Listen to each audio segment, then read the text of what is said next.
Heavy rain fell upon the ship as it was riding the huge wave of the ocean. Sailors were running around, shouting at each other to get the situation under control. But amongst the men, the old captain was looking for a girl who was very special.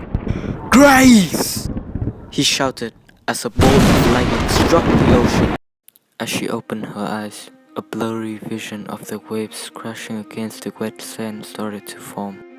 She could feel the sand sticking against the side of her face, and the cold water touching her feet and running up her legs. Broken pieces of wood could be found lying around the coastline. She used her arms to push her fragile body up onto her weak legs. Her beautiful, graceful dress was dirty and wet now. She struggled to walk along the beach as her body had not recovered from the accident.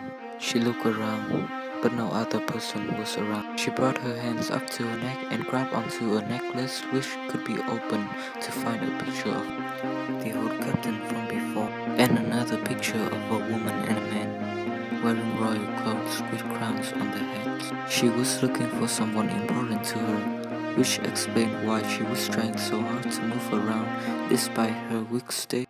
Looking up and squinting her eyes, she saw a picture coming towards the island. Thinking it was a beam of hope, she started to run even if she couldn't. But then she realized the patterns on the wall that the flag were familiar. A symbol that she was warned to never get near.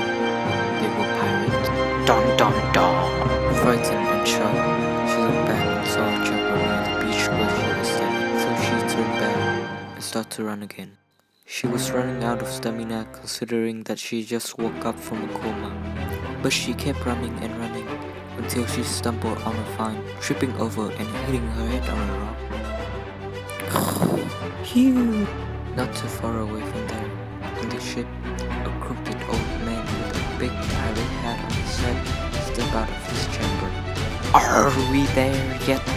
Shouted the old man at his pirate crew. Yes, Captain Jack, answered a man who was walking towards him with a map and a compass on his head. Good work, navigator, he continued as he walked towards the ship's head to see the island for himself. Doesn't seem very spectacular, huh? It has my treasure on it, nevertheless. He looked to the right side of the island and discovered a half-torn ship with a few men lying in the sand. And what's that? He asked his navigator. Judging from the ship's name on its side, we believe it's the Marriott Crusade, the ship that is bringing the lost princess to the Spanish royal family. He answered, What? That little princess worth a fortune! He exclaimed. Looks like we found ourselves two treasure, mate. Sail to the wrecked ship! Jumping down from their ship, pirates searched the ship that was washed ashore, where the captain along with the navigator walked towards the seemingly dead man. That's Captain Slade, the man who helped raise the princess since she was small and a close friend of King Elliot, explained the navigator as he pointed at a man lying on the sand with his clothes half ripped. Have you found the princess? Captain Jack asked. No sir, the navigator answered. Then bring him along. Might be useful, commented Captain Jack. Just as the pirates were tying Captain Slade up, he opened his eyes and kicked a pirate who was tying him up, freeing himself from the ropes. As the pirate fell, his gun dropped to the ground and Slade quickly picked it up. He pointed the gun to two other pirates and shot them. Each shot hit the center of their forehead. As he pointed to the third victim, who was the navigator, a gun touched his neck. Drop the pistol, Captain Jack threatened. Slade glanced at Jack and slowly put his gun on the ground. Now kick it out, Jack commanded again, and Slade slowly did what he was told. Still pointing his gun at Slade, Jack said, Amazing! 2 shots, both in the centers of my man's forehead within seconds. No wonder why they call you Captain Slade the Sniper. You never miss a shot. And you must be Captain Jack, so you recognize me.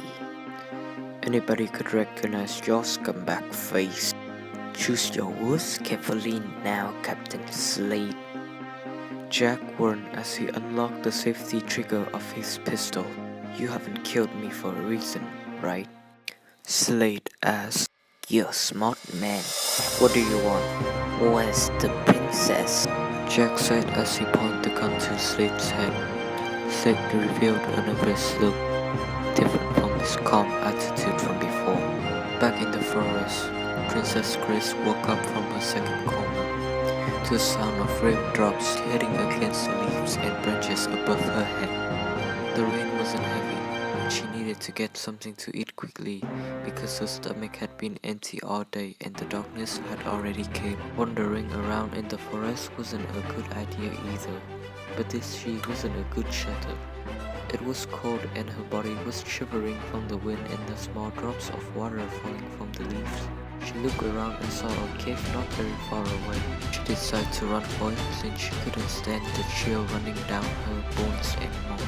Running into the dark cave, her eyesight was blinded and she was walking into nowhere. She hit an object. It was big, and as she reached down to touch it, she could find a familiar texture.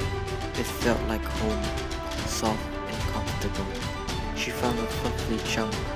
It was a pillow. She could scream in joy, but she was too tired to. Instead, she just instantly laid on her newfound bed in a cave in the middle of the jungle. Waking up the next morning, the sky was clear and she could see through the cave. Further down into the cave, there was a table with a similar person sitting and laying his head onto the table. His back was facing her. She stepped down from her bed and slowly walked to the table.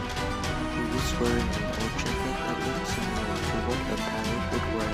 There was a big hat with a screw on it in the middle of the table. He showed no signs of movement. She had finally reached the table to discover a screw right on it.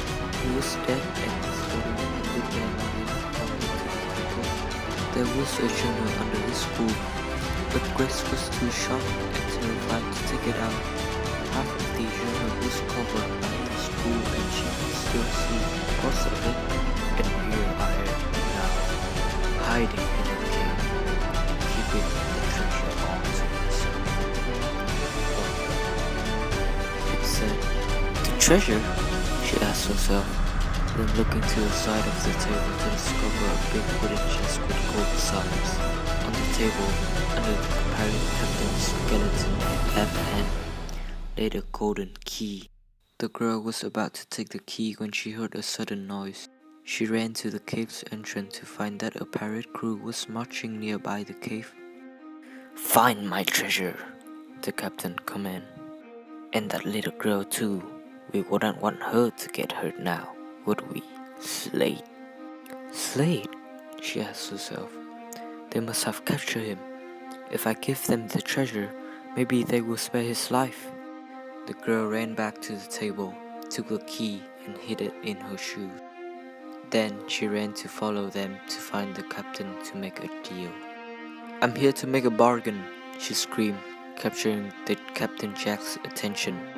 Well, well, who do we have here? He asked. What are you doing? Slade exclaimed while trying to free from his handcuff to run to her side. Shut up, Slade, Jack commanded. I heard you were looking for a treasure chest. It would be a shame to be looking all over the island for nothing. But lucky you, I know just where the treasure is hidden. Here's the deal. You let Slade and me go, and I'll lead you to where the treasure is. Huh, and why would we do that? We could just capture you right now and sell you for a fortune. I've seen what's inside the chest. It's worth way more than I am, and you would never be able to find it, because I have hidden it somewhere only I know. Smart girl. Lead me to the treasure and I shall set you and your friend free. Grace led them to a cave where she found the treasure and pointed inside, saying, The treasure is in there. Take it and leave us alone. Thank you, Jack said as he looked at his crewmates, winking one of his eyes. What's going on? She asked. The pirates used force to tie her up, and no matter how much she struggled to escape, she couldn't.